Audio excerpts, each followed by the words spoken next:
Evangelho de João, no capítulo de número 6, está escrito assim: algum tempo depois, Jesus partiu para outra margem do mar da Galileia, ou seja, do mar de Tiberíades, e grande multidão continuava a segui-lo, porque vira os sinais miraculosos que ele tinha realizado nos doentes.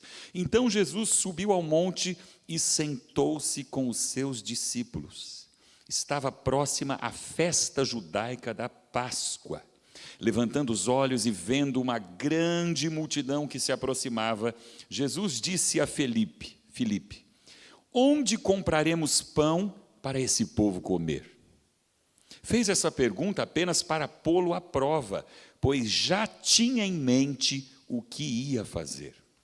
Filipe lhe respondeu: 200 denários não comprariam pão suficiente para que cada um recebesse um pedaço. Outro discípulo, André, irmão de Simão Pedro, tomou a palavra: aqui está um rapaz com 5 pães de cevada e 2 peixinhos, mas o que é isto para tanta gente?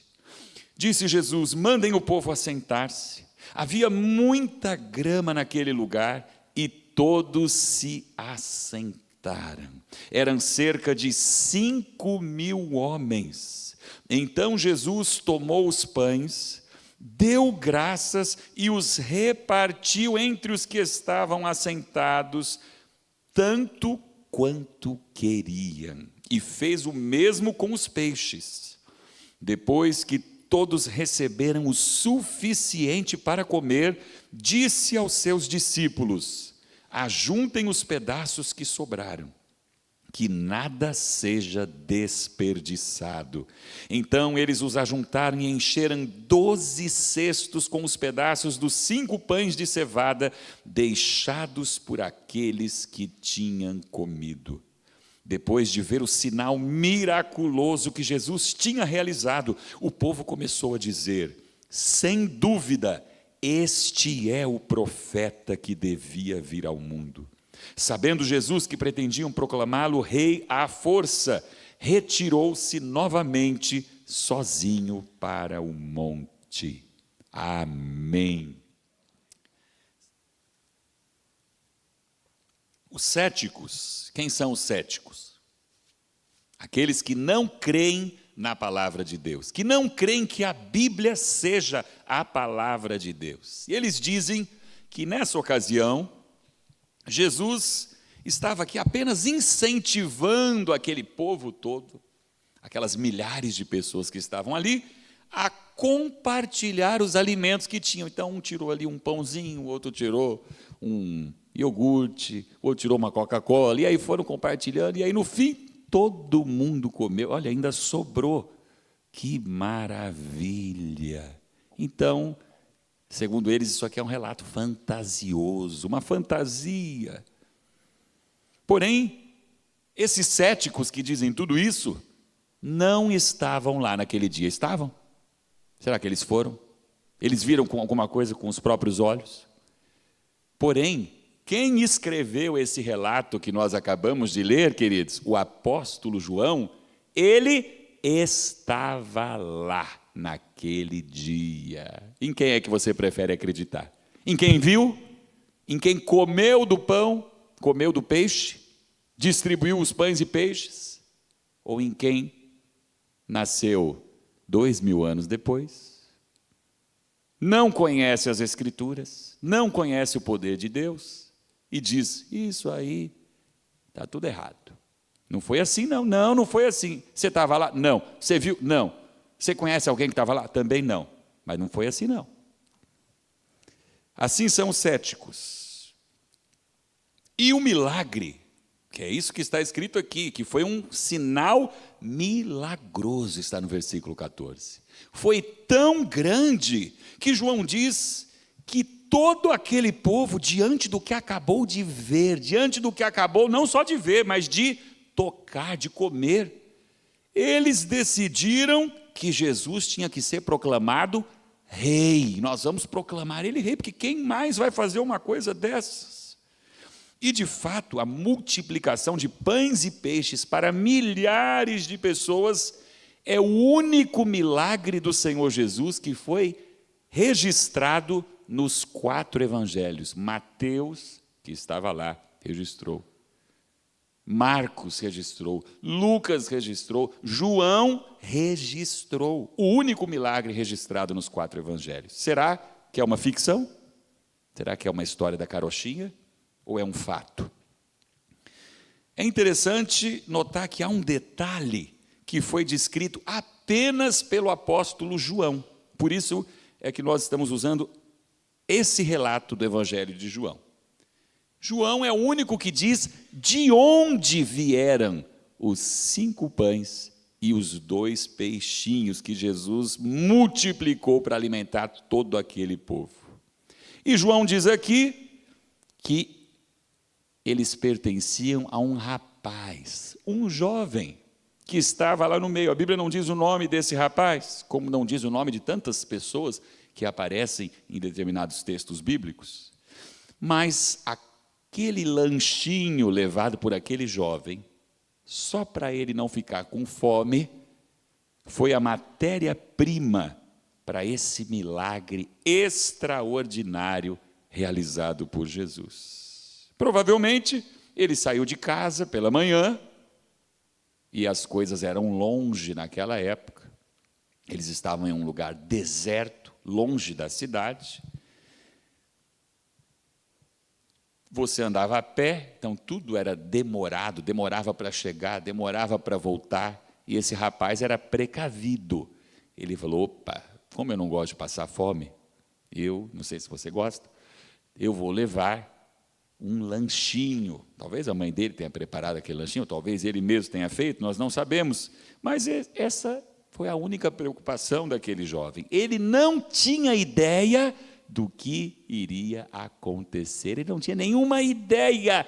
Ele não poderia imaginar o que o Filho de Deus iria fazer naquele dia. Aliás, nem os discípulos que andavam com Jesus já há algum tempo, Pedro, Tiago, João, André, Filipe, nem eles sabiam, porque essa foi a primeira multiplicação dos pães. Depois houve uma outra vez essa multiplicação. Eles já tinham visto Jesus fazer muita coisa, mas alimentar milhares de pessoas com 5 pães e 2 peixinhos, ainda não. João diz que havia ali 5.000 homens. Mas se você vai para o relato do Evangelho de Mateus, Mateus acrescenta o seguinte: e eram 5.000 homens, Mateus diz, sem contar mulheres e crianças. Você tem ideia de quanta gente tinha ali? Naquela planície, provavelmente. Você tem ideia? Vamos imaginar que para cada homem, que eram 5.000, houvesse ali 2 mulheres, ou entre mulheres e crianças, 1 criança, 2 mulheres, 2 crianças, 1 mulher. Bom, nós chegamos facilmente ao número de 20.000 pessoas. Vamos ser bem econômicos, então. No mínimo, 1 criança e 1 mulher para cada homem. Nós temos, então, 15.000 pessoas reunidas, porque as multidões, impressionadas com os milagres que Jesus realizava, iam até ele. Mas possivelmente haviam ali 20.000 pessoas famintas. Você já imaginou você fazer um almocinho aí para 20.000 pessoas? Do jeito que as coisas estão baratinhas no supermercado, vai ficar barata essa conta, vai ser fácil de fazer isso. Você vai ficar o resto da vida trabalhando para pagar esse almoço, não é verdade? Parecia impossível alimentar tanta gente com tão poucos recursos, com recursos tão pequenos e escassos. Mas esse texto, queridos, nos ensina que o nosso Deus pode todas as coisas, que para Ele não há limites, não há impossíveis, não há dificuldade, não há limitações, que aquilo que para nós parece impossível, para Ele é extremamente comum. E a Bíblia está cheia de exemplos disso, e não apenas a Bíblia, mas nós temos ouvido testemunhos do que Deus faz quando parece impossível continuar, quando parece impossível prosseguir.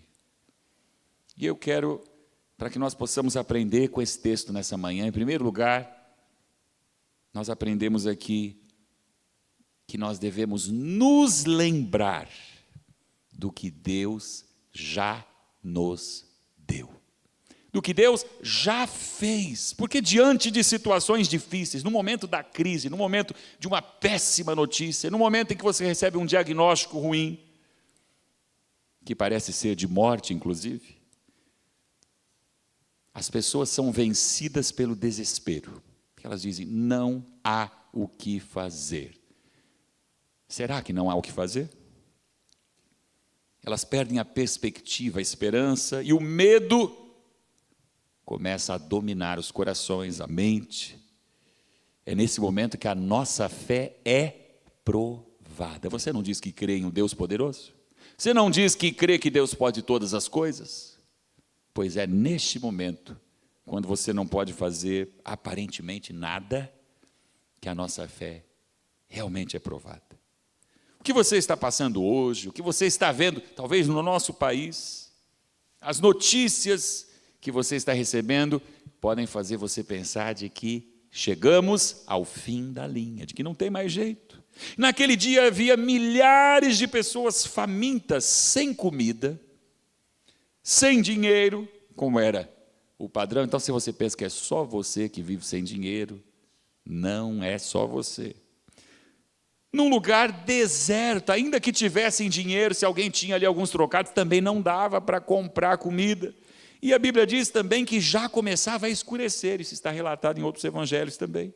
Diante disso tudo, Mateus diz que a proposta dos discípulos, veja qual é a proposta humana nessas horas, foi o seguinte: eles falaram para Jesus, Jesus, manda embora esse povo, para que cada um se vire aí, cada um vai atrás do que comer, eles vão se virar, e aí a gente não tem nada a ver com isso, manda para que eles vão aos povoados comprar comida. Essa geralmente é a nossa solução, cada um que se vire. Mas Jesus tinha uma proposta muito diferente, que desafiava a lógica, porque no Evangelho de Mateus, no capítulo 14, Jesus diz assim para eles, deem-lhes vocês alguma coisa para comer. Acho que os discípulos pensaram que Jesus estava brincando com eles, né? Ah, que legal, essa foi boa, hein, Jesus? Que bacana, que engraçado. Mas Jesus não estava brincando. Jesus estava falando sério. E Jesus disse, então, a Filipe, Filipe, onde compraremos pão para esse povo comer? Mas Jesus não pretendia comprar nada. Mas ele faz essa pergunta para colocar os seus discípulos para pensar. Está escrito no versículo 6, fez essa pergunta apenas para pô-lo à prova, pois já tinha em mente o que ia fazer. Ou seja, os discípulos não tinham ideia do que fazer naquela hora, mas Jesus já sabia. Jesus já sabia exatamente o que iria acontecer. Primeiro, porque ele é Deus, onisciente. Segundo lugar, porque ele não está limitado por quantidade, porque ele é onipotente. Ele alimentou lá no deserto. Tinha alguma coisa naquele deserto? Mais de 2000 anos antes disso, havia mais de 1 milhão de pessoas andando pelo meio do deserto, numa época muito mais primitiva. Eles eram escravos, tinham acabado de sair da escravidão, eles não tinham recursos, menos ainda do que esse povo aqui. Deus, durante 40 anos, mandava todos os dias pão do céu e alimentava aquele povo. Mais de 1 milhão de pessoas, nenhum morreu de fome. Nenhum deles passou fome. Será que ele é capaz de suprir as suas necessidades também? O problema é que nessas horas a gente se esquece do que Deus já fez, do que Deus já nos deu, do que Deus já realizou e pode fazer novamente, ou ele mudou. Porque tem gente que acredita que os milagres estão restritos aos tempos da Bíblia. Agora Deus não faz mais milagres. Mas não é isso que a Bíblia diz. Queridos, a fidelidade do Senhor precisa ser lembrada, precisa ser celebrada, precisa ser proclamada. A Bíblia afirma de Gênesis a Apocalipse: o nosso Deus é fiel. Os discípulos achavam que não tinham nada.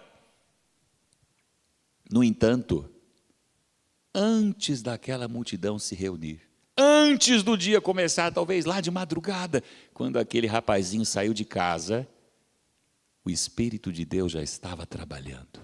Antes do seu problema chegar, antes do desafio aparecer, antes do diagnóstico ruim aparecer, Deus já estava agindo.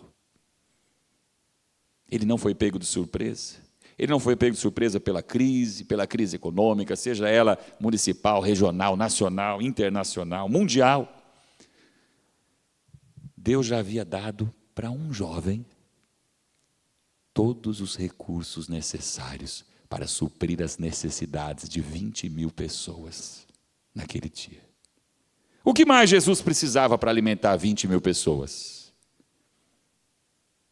Se ele tivesse um pão só, seria suficiente. Mas se ele não tivesse nenhum, ele poderia fazer o maná cair do céu mais uma vez?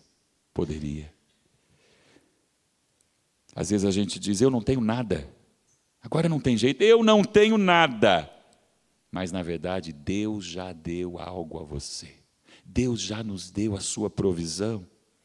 Jeremias declarou em meio ao caos, em meio a um dos piores momentos da história de Israel, Jeremias declara: quero trazer à memória, quero me lembrar daquilo que pode me trazer esperança. Quando você parou pela última vez para se lembrar, para recordar, para falar, para agradecer a Deus por aquilo que Ele já fez na sua vida? Essa é a pergunta. Quando você diz: eu quero hoje, diante dessa circunstância tão difícil, quero trazer à memória, quero me lembrar daquilo que pode me dar esperança. A viúva de Sarepta, a quem Deus enviou no meio de uma seca terrível que durou anos, no meio de uma crise econômica, no meio de uma crise de produção, uma crise na lavoura. Você imaginou se ficar 3 anos sem chover aqui? Provavelmente ia faltar comida. Aquela viúva achou que o próximo capítulo da sua história seria morrer de fome, juntamente com seu filho. Porque ela disse: nós não temos mais nada. Ela achou que não tinha nada. Em um tempo terrível, ela disse ao homem de Deus, quando ele lhe perguntou: espera aí, o que você tem? Porque ela achou que ia morrer de fome. Ela estava certa disso. Ela disse para o profeta: olha, eu vou fazer a minha última refeição para mim e para o meu filho. Em seguida, nós vamos morrer de fome. Mas o profeta ouviu ela dizendo que ela ia fazer a última refeição, então ela tinha alguma coisa. E Elias pergunta para ela: então, me diga, o que você tem? E ela responde: um punhado, dá a impressão que é algo que você segura em uma mão, um punhado de farinha e um restinho de azeite. Elias, que conhecia o poder de Deus, já pensou: pronto, você tem muito mais do que você precisa. Isso está lá no primeiro livro de Reis, no capítulo 17. Ela ainda tinha algo que Deus tinha lhe dado. Quem deu aquilo para aquela mulher? Quem é o Deus que provê na vida dos seus filhos? Quem é o Deus que cuida do seu povo? Quem é o Deus que alimenta o seu povo? Quem é o Deus que cuida de nós? Seu nome é Jeová Jiré. Sabe o que isso significa? O Deus provedor. O Deus que supriu as suas necessidades desde o dia em que você nasceu. É o Deus que continua cuidando de você hoje. Lembre-se do que Deus já fez na sua história. Olhe para trás e declare os feitos do Senhor. Davi faz isso no Salmo 103, quando ele começa dizendo: bendize, ó minha alma, ao Senhor. Bendize, ó minha alma, ao Senhor, e não te esqueças de nenhum dos seus benefícios. Quanta gente se esquecendo, e por causa disso começa a se desesperar, porque se esquece de que Deus é fiel. Davi diz, ele começa a enumerar alguns dos benefícios. É Ele que perdoa todas as tuas iniquidades. Quem perdoou você? É Ele que sara todas as tuas enfermidades. Se você está caminhando, se você está andando, é porque Ele tem dado a você essa condição. Quem redime a tua vida da perdição, que te coroa de benignidade e de misericórdia. Você se lembra da misericórdia do Senhor? Ela se renova a cada manhã. Mas Davi não para por aí, ele diz no versículo 5, lá no Salmo 103, quem farta a tua boca de bens. Ele é o Deus que dá saúde, Ele é o Deus que perdoa, Ele é o Deus que livra da morte. Ele também é o Deus que alimenta você, que dá a você o pão de cada dia. Por isso Jesus orou, o pão nosso de cada dia dá-nos hoje. De sorte que a tua mocidade se renova como a da águia. É Ele quem dá a você forças para caminhar, forças para trabalhar, forças para erguer as suas mãos e adorar. E quando Jesus pega aquela pequena refeição que seria apenas para um moço, para um rapaz, é interessante que Jesus não começa a declarar, eu declaro agora o milagre da multiplicação. Tem gente que para orar tem até que mudar a voz fica mais grave, agora vira o homem das cavernas. Deus não precisa de nada disso para operar um milagre. Sabe o que Jesus fez? Com aquilo que Deus já tinha dado. Ele só ergueu as mãos aos céus e agradeceu. Você já agradeceu a Deus no meio desse furacão que você está vivendo? Você está doente? Agradeça a Deus porque você está vivo. Nós precisamos nos lembrar, olhar para aquilo que Deus já fez. E muitas vezes Ele vai fazer a partir do que já está nas nossas mãos. Você vai olhar e falar, mas isso é tão pouco. Em segundo lugar, nós precisamos, depois de nos lembrar do que Deus já fez, depois de nos lembrarmos daquilo que Deus já nos deu, nós vamos fazer o que aquele rapazinho fez. Nós vamos entregar tudo isso de volta ao Senhor que nos deu todas as coisas, ao Deus provedor. Aquele rapaz entregou nas mãos de Jesus todo o seu lanchinho, toda a sua refeição, todo o seu almoço. Ele tinha 5 pães e 2 peixes. Ele não falou, olha, eu vou entregar, mas eu vou ficar com um peixinho aqui pelo menos e um pãozinho, porque o resto aí vocês repartem em você esses 20 mil. Eu preciso comer alguma coisa também. Porque não é óbvio que ele deve ter imaginado, isso aqui mal dá para mim. Eles estão querendo alimentar 20 mil pessoas, todo esse povo que eu não consigo nem ver até onde vai.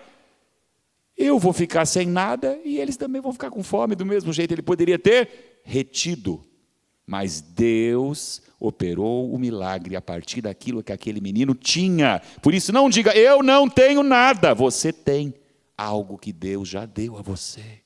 Ele tem suprido as suas necessidades, Ele tem cuidado de você. Eu tenho certeza que não tem faltado pão de cada dia. Ah, mas eu queria ter o pão para o mês inteiro, já no primeiro dia do mês. Não é isso que Jesus diz. Jesus não ensina a orar assim, o pão nosso de cada mês dá-nos hoje. Não, é o de cada dia. Sabe para quê? Para você aprender a depender dEle e não de você mesmo. Não da sua despensa. Ah, eu vou encher a minha despensa. Tem gente que vai no mercado e ele quer fazer compra para 3 meses. Por quê? Medo, insegurança, falta de confiar no Deus provedor.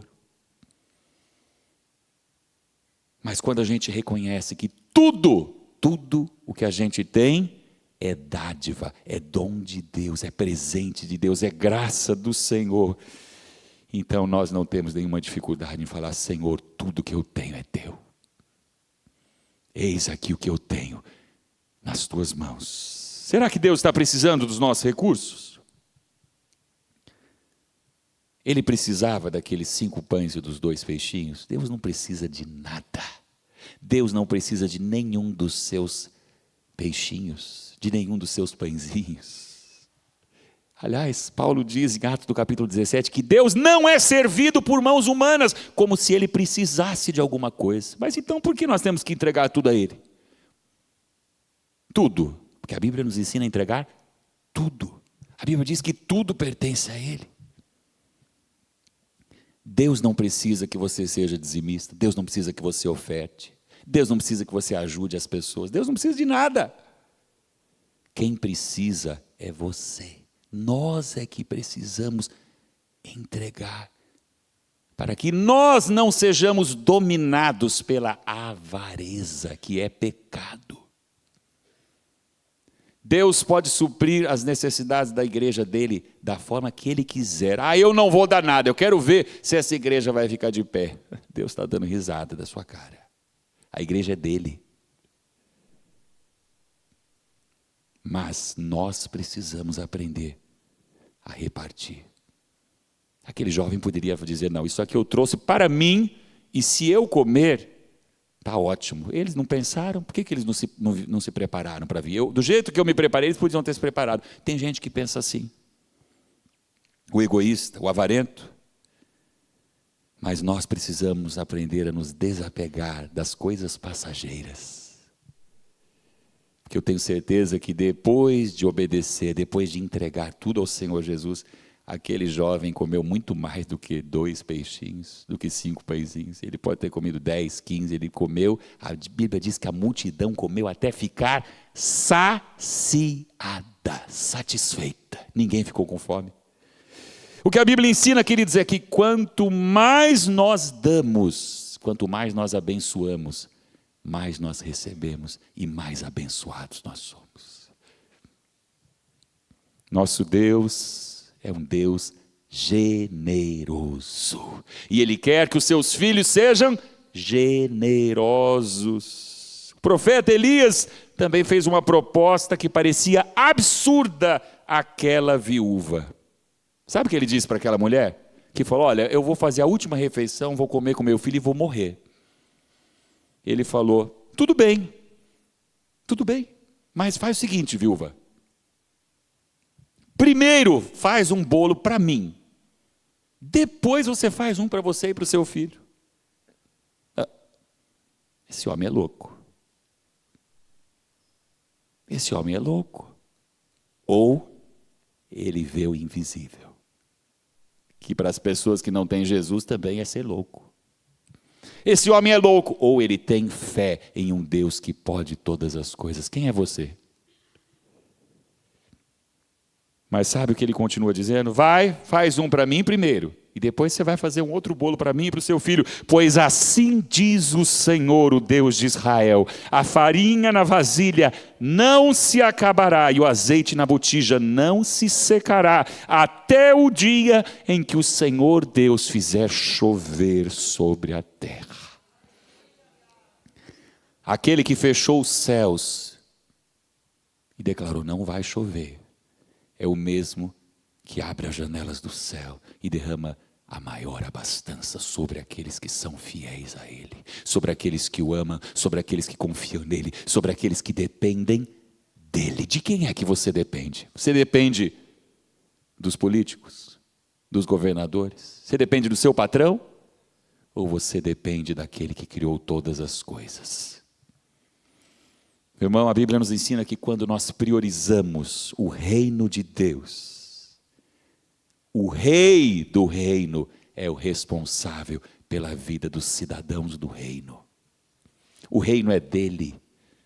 Tudo que existe é dele. Meu é o ouro, minha é a prata, diz o Senhor. Todas as árvores do bosque são minhas, e todos os animais do campo. Toda a alma é minha. E a palavra diz: não sabeis que não sois de vós mesmos, nem o seu corpo é de você. Você sabia disso? Tudo é do Senhor. É Ele mesmo quem dá a todos a vida, a respiração e todas as coisas. E é falando sobre coisas materiais que as pessoas ficam preocupadas com o que vão vestir, com o que vão comer, que Jesus diz, mas, em vez de se preocupar com essas coisas, busquem em primeiro lugar o reino de Deus e a sua justiça. Em primeiro lugar, diga após mim, em primeiro lugar, o reino de Deus. E Jesus não para por aí, ele diz, e todas estas coisas vos serão acrescentadas. Você crê nisso? Nosso Deus é o dono de todas as coisas. Você é filho dele? Você é filho dele? A Bíblia diz, se somos filhos, somos herdeiros de Deus e co-herdeiros juntamente com Cristo. Se precisar, ele vai fazer o que ele fez com Jesus. Depois de 40 dias no deserto, sem comer e sem beber, Jesus estava desfalecendo. A Bíblia diz, os anjos vieram e lhe serviram pães para comer. Mas tem gente que só é dizimista se sobrou o dinheiro do dízimo. Olha, eu vou pagar todas as contas aqui, tudo primeiro. Esse mês não sobrou, então eu não vou dizimar. Esse mês não sobrou, então eu não vou ofertar para missões. Ao missionário, Deus vai fazer um milagre lá na vida dele. Deus faz mesmo. Porque é melhor fazer um milagre na vida do missionário do que depender de um crente pão duro, muquirana, mão de vaca, avarento. Sem dúvida. Mas Deus não quer as nossas sobras. Deus quer ser o primeiro na nossa vida. Deus quer ser prioridade na nossa vida. É por isso que em Provérbios Salomão diz, honra o Senhor com os teus bens e com os primeiros frutos, com as primícias de toda a sua renda.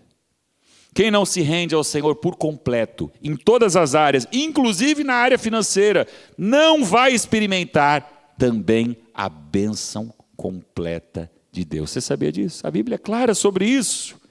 Você quer ver? Abra sua Bíblia em Provérbios. Vamos ver se é verdade ou se é mentira o que eu estou falando aqui. Provérbios capítulo 11.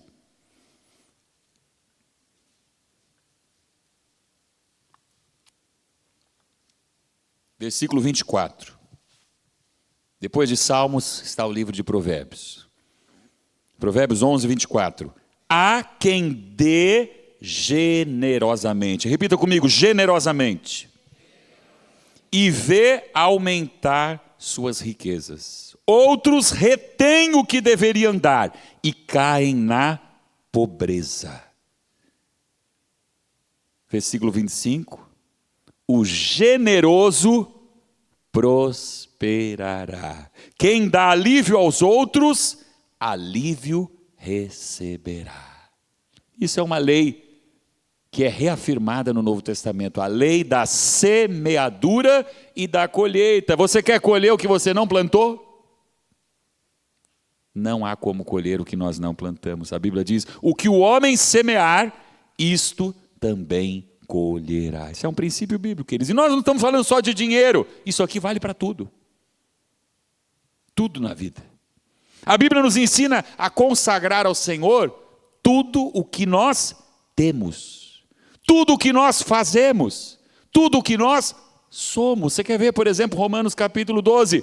Diz que nós devemos oferecer a Deus o nosso corpo como sacrifício vivo, santo e agradável. Eu pensei que era só o dinheiro. Não, o dinheiro é mais fácil do que oferecer a própria vida. É toda a sua vida. É todo o seu ser. Provérbios no capítulo 16, no versículo 3, diz assim, consagre ao Senhor tudo o que você faz. Tudo o que você faz. Não é algumas coisas. O seu trabalho, consagre ao Senhor. Os seus bens, consagre ao Senhor. A sua boca, consagre ao Senhor. Os seus olhos, consagre ao Senhor. O seu coração, as suas atitudes, consagre tudo ao Senhor. Tudo que você fizer. No Salmo 37, Davi diz, entrega o teu caminho ao Senhor. Sabe o que significa o teu caminho? A tua vida. Entrega ao Senhor, dê para Ele. E sabe o que vai acontecer?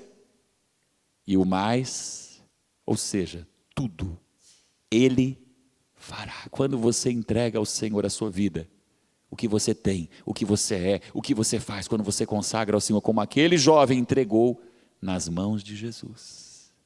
Aí aquilo que você jamais poderia imaginar, aquilo que você nem esperava, aquilo que parecia impossível, Ele vai fazer. Você crê nisso? Aí depende se você crê ou não no que está escrito nessa palavra. Mas em terceiro lugar, veja, primeiro você vai se lembrar daquilo que Deus já deu a você. Em segundo lugar, o que você vai fazer? Ninguém ouviu o que eu falei. Em segundo lugar, você vai consagrar o que você tem ao Senhor. Em terceiro lugar, nós aprendemos aqui que não para por aí. Nós precisamos agora tomar um terceiro passo, uma terceira atitude. Obedecer à palavra de Deus. Obedecer aquilo que Jesus diz em sua palavra. A nossa obediência e o nosso compromisso com o Senhor Jesus devem ser totais, absolutos e restritos, independentemente das circunstâncias, independentemente do que estão falando para você. Aliás, você não devia nem estar ouvindo o que estão falando. Se o que estão falando é diferente do que a Bíblia diz, não ouça. Quem tem ouvidos, ouça o que o Espírito diz às igrejas. É isso que nós precisamos ouvir, o que o Espírito de Deus está falando. Quais foram as ordens de Jesus aos seus discípulos? Você prestou atenção no texto? Primeiro, depois de pegar 5 pães e 2 peixinhos. Note que é peixinhos, não são peixões, não. Não sei se eram 2 lambarizinhos. Jesus fala o seguinte, agora ele dá uma ordem para os discípulos.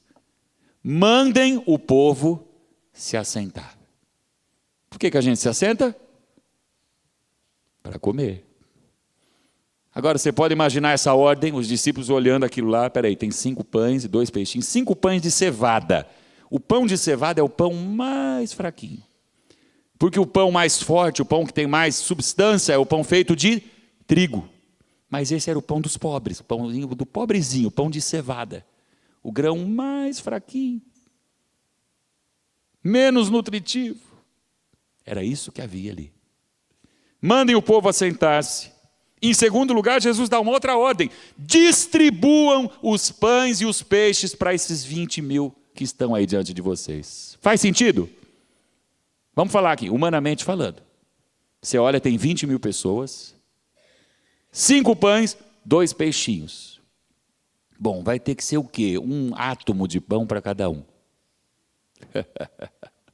Matematicamente falando, não, a minha cabeça funciona matematicamente. A matemática é exata. Você sabe quem criou a matemática? Ele opera muito além da matemática. Ele opera muito além das possibilidades e probabilidades estatísticas que os homens pensam ser corretas. Abraão tinha quase 100 anos, Sara tinha 90. O anjo fala, daqui 1 ano eu vou voltar e a sua esposa vai estar segurando um filho nas suas mãos. Sara dá risada. Ela não sabia quem é que estava falando, quem é que estava prometendo, quem é que estava dizendo. O anjo diz, haveria alguma coisa difícil ao Senhor? Você está achando que o Deus que criou todas as coisas a partir do nada precisa de muitos recursos para fazer um milagre na sua vida? O milagre para nós é algo que foge completamente das nossas possibilidades. Para Deus é o que Ele faz todo dia. Para Ele o milagre, que para nós é o incomum, é o comum. Porque quem é que sustenta o planeta Terra girando a milhares e milhares de quilômetros por hora, numa órbita específica, todos os dias, há milhares de anos? E a Terra, se ela se aproximasse um pouquinho mais da Lua, ou se a Lua saísse do seu lugar, as ondas ficariam gigantes e nós seríamos todos mortos, afogados. Mas por que isso não acontece? Porque há milhares e milhares de anos atrás, o Senhor Jesus deu a ordem uma só vez e disse, Lua, fique aqui, Terra, fique aqui, em relação ao Sol, fique aqui, e mantenha a sua órbita. A Lua nunca mais saiu do seu lugar. A Terra nunca mais saiu do seu lugar. Porque Ele é o Deus Todo-Poderoso, que não se cansa, não se fadiga, não se pode esquadrinhar o seu entendimento. A sua sabedoria é insondável. Por isso, meu irmão, quando Deus diz algo para você na sua palavra, você só precisa fazer uma coisa: obedecer. Não discuta, não reclame, não murmure. Não pense, não faça conta, você não precisa fazer nenhuma conta, você só precisa obedecer. Alguém disse que o alfabeto do crente não é A, B, C, D, é obedecer, começa com a letra O. E se alguém disser para você, vai lá e distribua essa refeição aqui de 2 peixinhos e 5 pães para essas 20.000 pessoas, você obedeceria? Se Deus está dizendo, pode obedecer. E Jesus é Deus. E Jesus disse, eles obedeceram e o milagre aconteceu diante dos olhos deles. Irmãos, nas mãos de Cristo Jesus, o que serviria para alimentar uma pessoa, alimentou uma multidão de milhares de pessoas famintas que estavam ali o dia inteiro, que provavelmente saíram de madrugada de suas casas, que andaram quilômetros até chegar ali. Você pode imaginar a fome desse povo?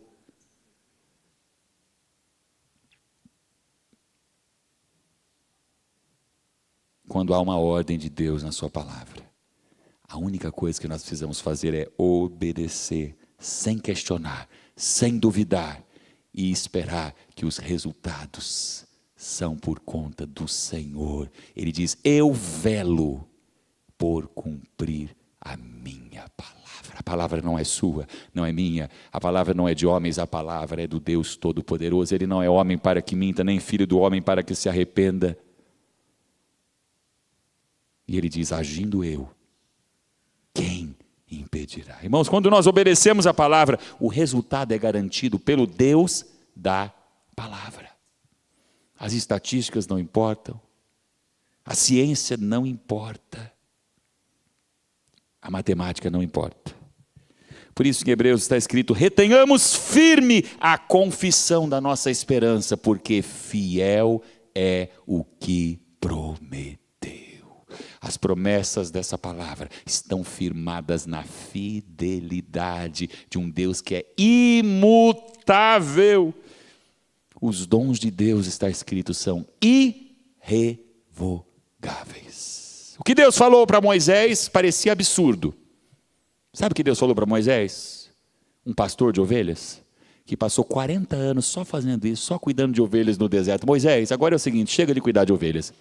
Pega esse cajado aí, o mesmo que você usa para cuidar das ovelhas, vai lá na nação mais poderosa do mundo, fala com o homem mais poderoso do mundo, o nome dele é Faraó, ele é adorado como Deus lá no Egito, e vai lá e diz para ele, o Senhor diz para você deixar essa multidão de escravos aí irem embora, porque eles vão agora ser um povo livre e vão adorar a Deus lá no deserto. Que legal, né? O que você acha? Faraó tem exércitos incontáveis. Você vai chegar diante dele com um cajado na mão e vai dizer, assim diz o Senhor. Sabe qual foi a primeira reação de Faraó? Mas quem é o Senhor? Faraó deve ter dado risada. Só que depois de 10 pragas, ele terminou chorando amargamente, dizendo, vou embora daqui o mais rápido possível. Porque quem sou eu diante da mão de Deus? Quem é Faraó? Onde está Faraó? Morreu afogado com todos os seus exércitos no Mar Vermelho. Mas o que Deus falou para Moisés parecia absurdo. Mas qual foi o resultado quando Moisés obedeceu? A nação de Israel foi liberta da escravidão. O Mar Vermelho se abriu diante de todos. O povo passou pelo meio do mar sem molhar a sola dos seus pés. Isso acontece quando você obedece a Deus e a sua palavra. O que Deus falou para Abraão parecia completamente absurdo. Abraão, pega o seu filho, o seu único filho, aquele que você esperou 20 anos para nascer. Aliás, aquele que você esperou a vida inteira, porque a sua mulher era estéril. Pega ele, vai para o monte e me ofereça esse seu único filho, aquele a quem amas, me ofereça como sacrifício. Você obedeceria? Ou você fala, Deus está louco, Deus enlouqueceu. Ele não sabe o que ele está fazendo. Abraão pegou o seu único filho, e está escrito em Hebreus, porque ele cria que o Deus que lhe deu aquele filho era poderoso para ressuscitá-lo. Pegou o cutelo, e no momento em que iria oferecer a Deus o seu único filho em sacrifício, o anjo bradou do céu e disse: basta, porque agora sei que temes a Deus. Sabe qual foi o resultado da obediência de Abraão?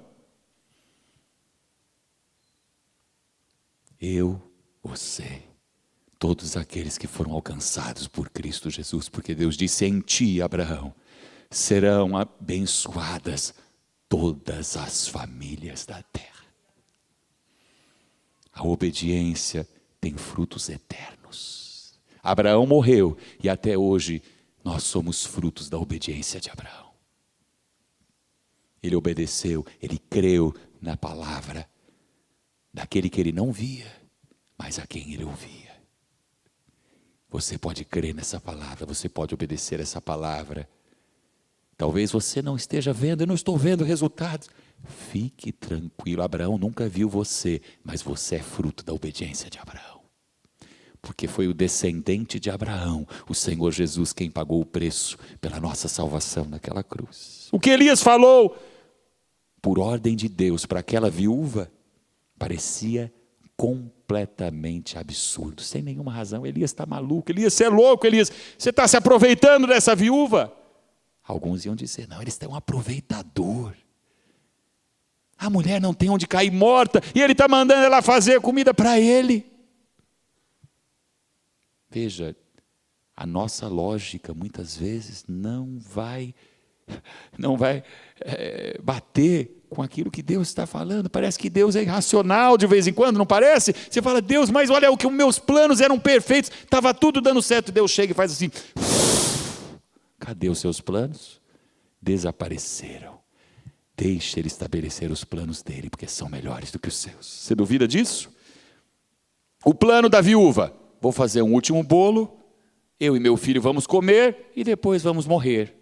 Mas os planos de Deus eram outros. Só que na hora que Deus desfaz os seus planos, é como a missionária Edmeia Williams, que faz um trabalho com crianças lá num barraco, numa favela do Rio de Janeiro. Ela conta que ela tinha um barraco de madeira, que foi tudo que deu para comprar, e ela começou a atender as crianças, ajudar as crianças, alimentar as crianças, ensinar a palavra de Deus lá naquela favela, no Morro Dona Marta, no Rio de Janeiro. E aí, de repente, veio uma chuva forte naquela favela. Choveu, sabe aquela chuva do Rio de Janeiro que vai desabando tudo? Pois é, naquele dia, nada desabou, exceto o barracão dela. Na favela inteira, nenhuma casa caiu, só a casa dela. E ela começou a chorar, falou: Deus, eu estou fazendo a sua obra, eu estou cuidando dessas crianças, nenhuma casa desabou, o que eles vão falar de mim aqui nessa favela? Os traficantes, os macumbeiros.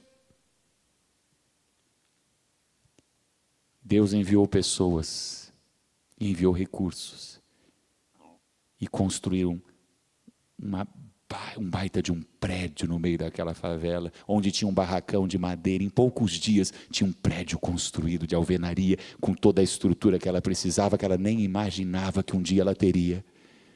E lá, centenas de crianças, centenas de famílias foram alcançadas até hoje.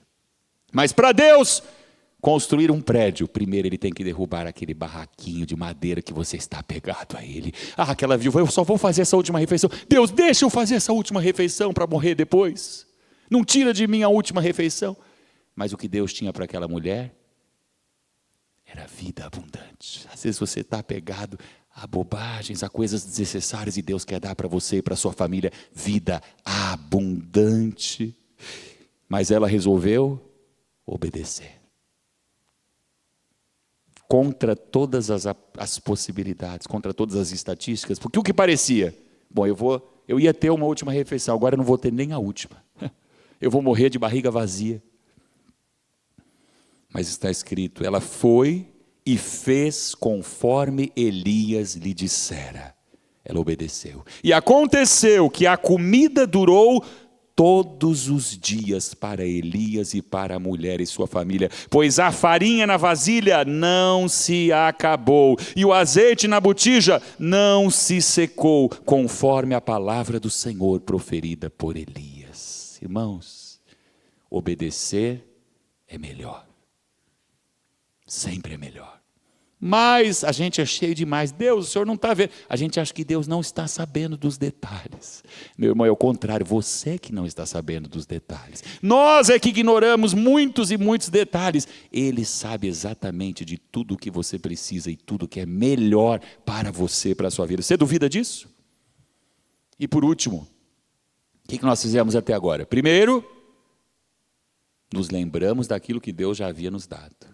Agradecemos por aquilo que Ele já havia nos dado. Em segundo lugar, consagramos isso a Ele. Entregamos a Ele. Senhor, o Senhor me deu, então isso aqui é seu. Eu entrego a Ti a minha vida. Eu entrego a Ti os meus recursos. Eu entrego a Ti o meu trabalho, as minhas mãos, as minhas forças. Em último lugar, aliás, em terceiro lugar, ainda vem a obediência. Você entregou para Ele? Agora ouça o que Ele tem a dizer e obedeça. Ah, mas Deus não está falando nada. Não, é você que não está lendo a Bíblia. Deus não falou nada comigo, vou procurar um profeta. Errou, caiu, se deu mal. Leia a sua Bíblia e Deus vai falar com você. Comece a obedecer a palavra de Deus. E em quarto e último lugar, há mais um ensinamento importante aqui para a gente encerrar. Não basta fazer tudo isso. Deus tem mais uma coisa que Ele nos ensina a fazer nesse relato.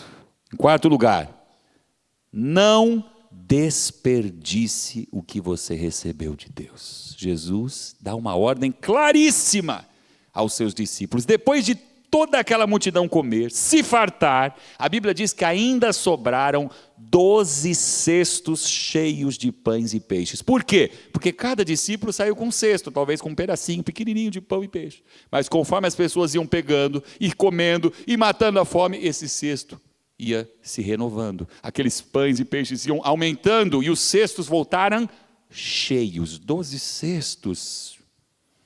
Mas a ordem de Jesus foi: ajuntem os pedaços que sobraram, que nada seja desperdiçado. Você pode imaginar por que é que os 4 evangelhos relatam isso? Que Jesus declarou que nada devia ser desperdiçado. Irmãos, tudo que Deus faz na sua vida, tudo que Deus realiza, Ele faz com um propósito. Tudo que Ele dá a você, Ele dá com um propósito. Deus não dá nada para você se gabar. Olha que coisa linda que Deus me deu. Não. E esse propósito não é apenas abençoar você. Esse propósito é abençoar outros. Esse propósito é alcançar outros. O desejo de Deus é que você compartilhe. Sobrou? Significa que a bênção não é só para você.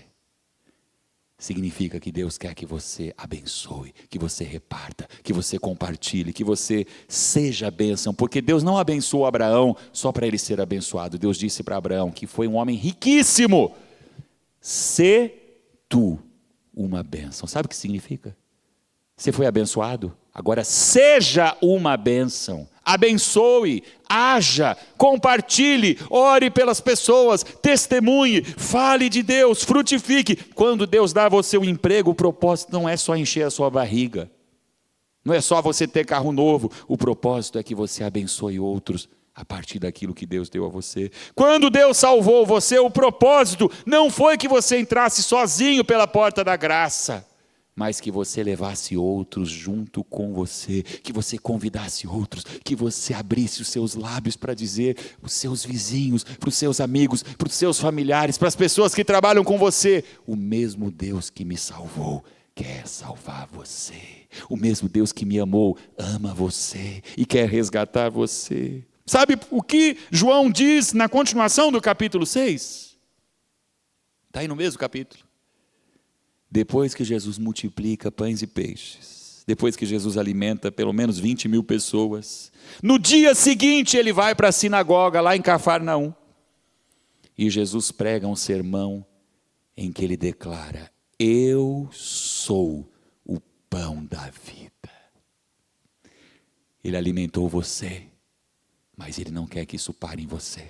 Ele deu pão a você, o pão da vida, que é o melhor pão, mas não só para você. Você está entendendo? Os milagres que Jesus realizou aqui na terra, os evangelhos estão repletos de milagres. Por que eles estão aí? Porque eles nos mostram a compaixão, o amor de Deus, mas eles também conclamam a igreja, eles nos chamam a viver da mesma maneira que Jesus vivia, com compaixão, a repartir, a compartilhar, a nos doarmos. O que você recebeu de Deus precisa ser compartilhado. Jesus diz que nada seja desperdiçado. Jesus se compadece até hoje das multidões que estão perdidas, das multidões que estão famintas. E Jesus continua dizendo a mim e a você: deem a eles algo para comer. Aquilo que ele disse para os 12, ele continua dizendo para nós. Você é discípulo de Jesus? Dê você algo para as pessoas que estão ao seu redor comerem. Quando você não desperdiça, você está frutificando. Não desperdiçar é isso, é dar fruto. É continuar abençoando outros. É servir como você foi servido. É repartir como alguém deu a você. Servir na igreja. Servir na sua casa, servir na sua vizinhança, servir na sociedade, servir na sua família. Nós fomos chamados para repartir, para abençoar e para frutificar. Amém, queridos? Então, recapitulando para você não esquecer, os 4 pontos, vamos lá, falando comigo. Deus quer que nós tenhamos uma atitude de fé diante dos maiores desafios, diante das circunstâncias mais difíceis, como essa que os discípulos passaram nesse dia. Mas essa atitude começa quando você, em primeiro lugar, reconhece e se lembra do que Deus já fez na sua vida, do que Deus já deu a você. Amém? Você tem alguma razão para agradecer a Deus nessa manhã? Pelo que Ele já fez na sua vida? Pelo que Ele já deu a você? Ele deu a você uma família, agradeça a Deus. Ele deu a você uma igreja, agradeça a Deus. Ele deu a você salvação e perdão eternos, agradeça a Deus. Ele deu a você a roupa que você veste, Ele deu a você o alimento que você come, Ele deu a você pessoas que oram por você. Quantas razões para agradecer. Quero trazer à memória aquilo que pode me dar esperança. Segundo lugar, olhe para aquilo que Deus já deu a você e diga: Senhor, eu estou devolvendo, eu estou entregando a Ti, eu estou consagrando a Ti tudo que eu tenho, tudo que eu sou, tudo que o Senhor tem me dado, tudo que o Senhor tem me ensinado. Em terceiro lugar, abra a sua Bíblia, ouça a voz de Deus e obedeça, como os discípulos obedeceram e começaram a distribuir migalhas para 20.000 pessoas, mas todos foram alimentados e se saciaram. Em quarto lugar, não desperdice nada do que Deus deu a você, porque tudo que Ele deu a você não é só para você, é para ser repartido e para abençoar outros. Você crê nisso? Amém? Vamos ficar em pé?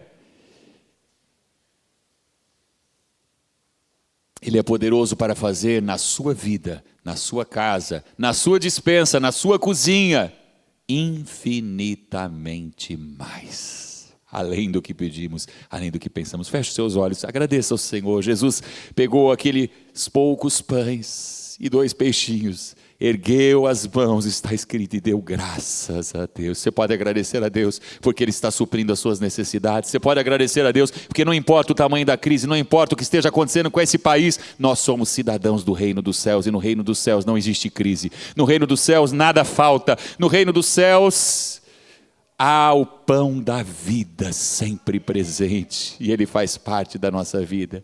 Ele é o nosso bom pastor.